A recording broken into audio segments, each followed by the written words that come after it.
ചെറ്റ എന്ന് സുധാകരന് വിളിക്കാം, തെമ്മാടി എന്ന് സതീശന് വിളിക്കാം. പക്ഷേ ഇതൊന്നും പിണറായിക്ക് പാടില്ല. ദേ നോക്കിയേ. എന്താണ് കെ സുധാകരൻ കേരളത്തിന്റെ മുഖ്യമന്ത്രിയെ വിളിച്ചത്?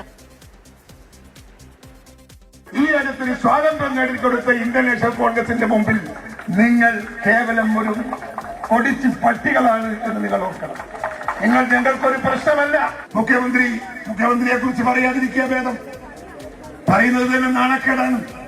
ഇങ്ങനെ ഒരു ചെറ്റ മുഖ്യമന്ത്രി ഈ ലോകത്ത് എവിടെയെങ്കിലും ഉണ്ടായിട്ടുണ്ടോ? നാണോ മാനോ ഉളുപ്പും ഉണ്ടോ അദ്ദേഹത്തിന്? ചെറ്റ എന്ന് പറയുന്ന വാക്ക് ചാരുതയുള്ള പ്രയോഗമാണെന്ന് പോളിറ്റ് ബ്യൂറോ മെമ്പർ പറയാണ്. പോളിറ്റ് ബ്യൂറോ മെമ്പർ, ഞാൻ പറയട്ടെ, ഭാഷയിലും സാംസ്കാരിക ഇടങ്ങളിലും പൊതുമണ്ഡലത്തിലും ഇവരുടെ നാവിൽ നിന്ന് പെയ്തു വീണ ഈ വൃത്തികെട്ട വാക്കുകൾ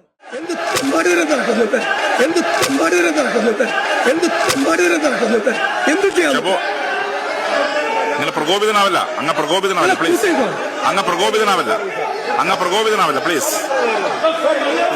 മാപ്രകൾക്ക് ഇത് കേട്ടപ്പോൾ ഒരു സ്റ്റഡി എടുക്കാൻ തോന്നിയില്ല. പിണറായി പറഞ്ഞപ്പോൾ ഉള്ളിലെ മാധ്യമധർമ്മം അണപൊട്ടി. അന്ന് സുധാകരൻ്റെ ചെറ്റയും സതീശൻ്റെ തെമ്മാടിയും സൂപ്പറായിട്ടാണ് ഈ പറയുന്ന മാധ്യമങ്ങൾ കേരളത്തിൽ ആഘോഷിച്ചത്. ഇന്നിപ്പോൾ കോരൻ്റെ മകൻ പിണറായി പറഞ്ഞപ്പോൾ ഇന്നലെ കേട്ട് കൈയടിച്ച എല്ലാ ചെറ്റകളും ഒരുമിച്ച് മോങ്ങുന്നുണ്ട്. എന്താ കഥ അല്ലേ?